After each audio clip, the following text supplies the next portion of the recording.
Oke, kita lanjutkan anak-anak. Nah, keberagaman yang kita miliki tadi anak-anak, ternyata ada dampaknya. Dampak dari pluralitas atau keberagaman itu ada beberapa, tapi dapat kita kelompokkan menjadi dua, yaitu dampak positif dan juga dampak negatif. Dampak positif itu jelas, kalian bisa lihat, bisa mendayagunakan perbedaan atau perbedaan-perbedaan yang ada sebagai aset yang berharga untuk menuju peradaban yang lebih modern, peradaban yang lebih maju. Contoh sekarang ini, banyak anak-anak masih kecil saja sudah bisa memanfaatkan menggunakan HP. Ada yang menggunakan alat musik, anak TK ada yang bisa main organ, menggunakan telepon. Kemudian selain itu juga di perbankan misalnya, di perbankan itu ada sistem penyimpanan uang atau sistem penarikan uang. Kalau dulu dengan cara manual ya, dengan datang ke bank, isi slip, kemudian diserahkan, baru ditarik uangnya. Kalau sekarang banyak caranya, dengan ATM, dengan M-Banking, Internet Banking, Mobile Banking atau M-Banking tadi ya, itu bisa. Karena apa? Karena teknologi dan peradaban manusia sekarang semakin bagus, semakin maju. Terus yang berikutnya, banyak lagi contohnya. Penghitungan pemilu. Kalau dulu penghitungan pemilu dengan cara manual, kalau sekarang sudah lebih canggih lagi dengan quick count. Itu contohnya tuh memanfaatkan peradaban atau karena berkembangnya peradaban dan teknologi yang bagus tadi, itu salah satu dampak positifnya. Masih banyak lagi yang lain. Kalian belajar ini pun menggunakan sistem online. Ini juga merupakan perkembangan dari atau manfaat dari peradaban tadi, ilmu pengetahuan dan juga perkembangan dari budaya tadi. Ini contohnya. Jadi menuju peradaban yang lebih tinggi. Kalau dulu dengan situasi yang sederhana, kalian belajar datang, kalau Bu Mari dulu diajarkan dengan penanaman pemahaman konsep, itu ada namanya Pipolondo, Pingporo lan Sudo. Nah, kalau sekarang kalian sudah diajarkan dengan berbagai cara. Kalau di SD itu dengan tematik, di SMP dengan pembelajaran yang lebih canggih lagi, dengan CTL, dengan karena sekarang ini sedang corona ya, dalam COVID-19 ini situasinya seperti ini, tetapi justru situasi yang sangat memprihatinkan ini justru muncul keberagaman, muncul peradaban yang lebih tinggi, yaitu dengan adanya pembelajaran online. Sekarang dampak yang kedua.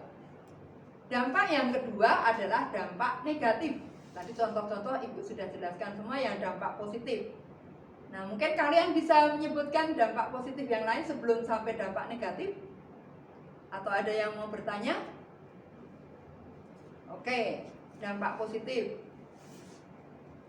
Oh ya, kalau dulu mau ke Jakarta itu menggunakan bus, transportasi, dalam bidang transportasi, komunikasi ya, dulu menggunakan sinyal misalnya kentongan, menggunakan asap. Terus sarana komunikasi ada yang menggunakan surat, merpati pos. Terus lanjut, selain merpati pos apa? Ya, telegram, oke. Terus telepon, ya. Kemudian telepon yang pakai kabel. Terus berikutnya HP, sekarang lebih canggih lagi. HP yang dulu hanya bisa digunakan untuk telepon SMS saja, sekarang sudah speknya itu sudah lebih atau RAM-nya lebih tinggi, bisa untuk berbagai macam hal kepentingan. Itulah akibat adanya perbedaan, maka mampu mendayagunakan perbedaan tadi menjadi aset yang berharga untuk menuju peradaban.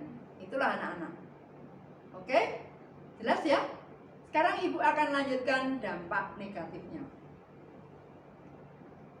Selain dampak positif, ada juga dampak negatifnya. Dampak negatif yang muncul antara lain adalah munculnya tindakan rasisme. Rasisme berasal dari kata ras. Jadi ada ras ini, ras itu, sehingga ada yang saling mengejek, saling mengkotak-kotakkan, ada diskriminasi.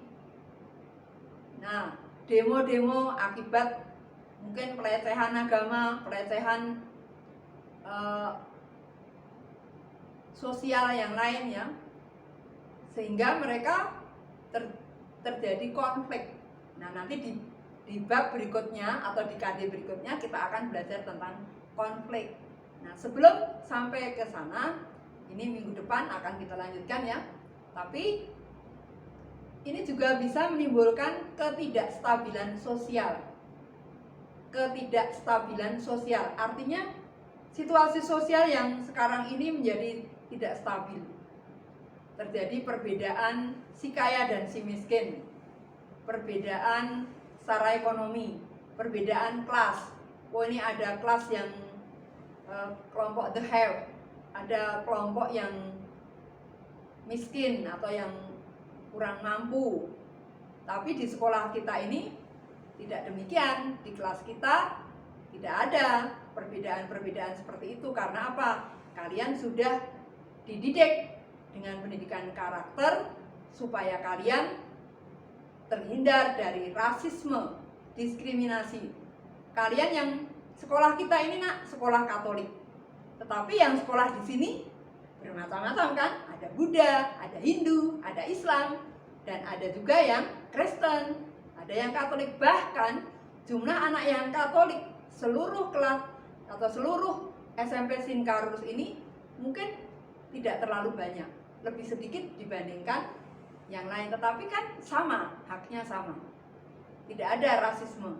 Walaupun ibu orang Jawa, walaupun yang lain ada yang dari Bengkulu, ada yang Chinese, ada yang dari Padang, ada yang dari Lampung, tetapi semua sama.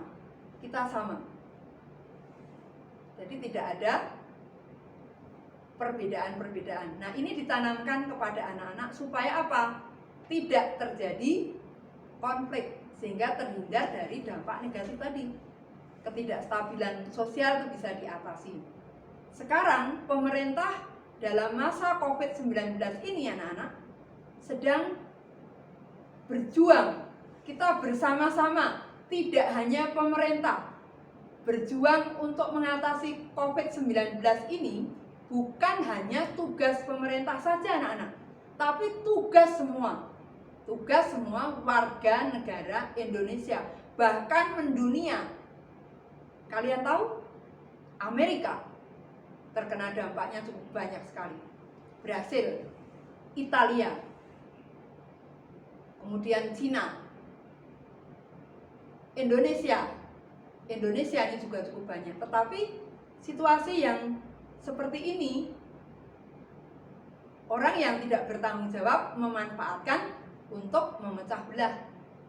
Kalau kemarin kalian perhatikan berita di TV atau di media sosial ya, itu bulan September, itu kalian ingat dengan peristiwa apa anak-anak? Oh iya betul, G30 SPKI. Kemarin ada pro dan kontra. Itu Joko Nurmantio mengusulkan supaya diputarkan kembali film-filmnya. Nah, ternyata itu ada pro dan kontra dan ada muatan-muatan politik.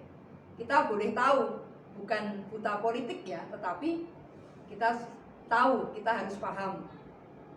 Supaya kalau ada sesuatu kita tidak ketinggalan, kita selalu mengupdate diri kita. Supaya kita bisa mengikuti berita-berita yang ada, tetapi jangan ikut-ikutan demo.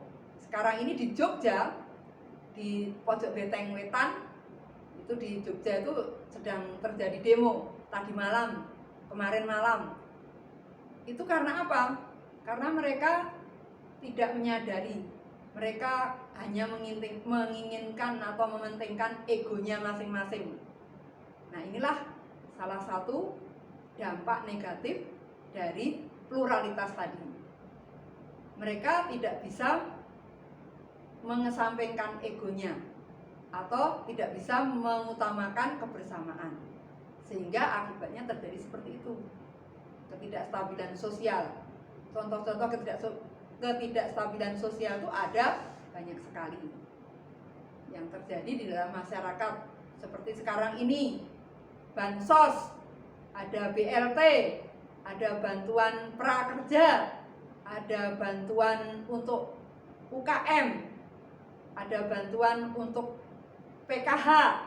Nah, itu ada orang-orang yang kalau mereka itu yang mengutamakan egonya, yang dibagi duluan itu keluarganya.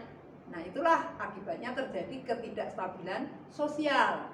Karena apa? Keberbedaan, keberagaman tadi.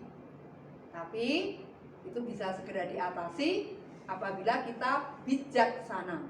Nah, anak-anak, marilah kita harus selalu bijak menanggapi berita-berita, menanggapi hal-hal yang baru, supaya kita tidak terjerumus dan tidak menjadi provokator, tidak menimbulkan ketidakstabilan sosial.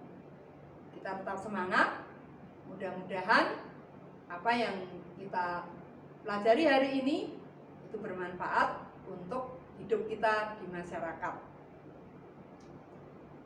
Nah, anak-anak, pertemuan yang kita lakukan hari ini cukup sekian Ibu akhiri. Semoga apa yang kita pelajari hari ini dapat berguna bagi kita semua, dan kalian juga bisa menerapkan dalam kehidupan sehari-hari, baik di rumah, di keluarga, maupun di dalam masyarakat. Dan suatu saat nanti kalau kalian terjun di masyarakat, kalian menjadi pemimpin yang bijaksana, pemimpin yang cerdas, berintegritas, tetap memperhatikan masyarakat dan menghargai keberagaman. Kita selalu bertoleransi terhadap orang lain supaya kita juga akan dihargai. Kita akan dihargai apabila kita menghargai orang lain. Sekian dari Ibu. Apabila ada kesalahan, Ibu mohon maaf. Salam sehat, tetap semangat, Tuhan memberkati. Salam Tarakanita, satu hati, satu semangat, Tarakanita. Yes, SMP Sin Carolus itu pasti. Terima kasih, sampai ketemu.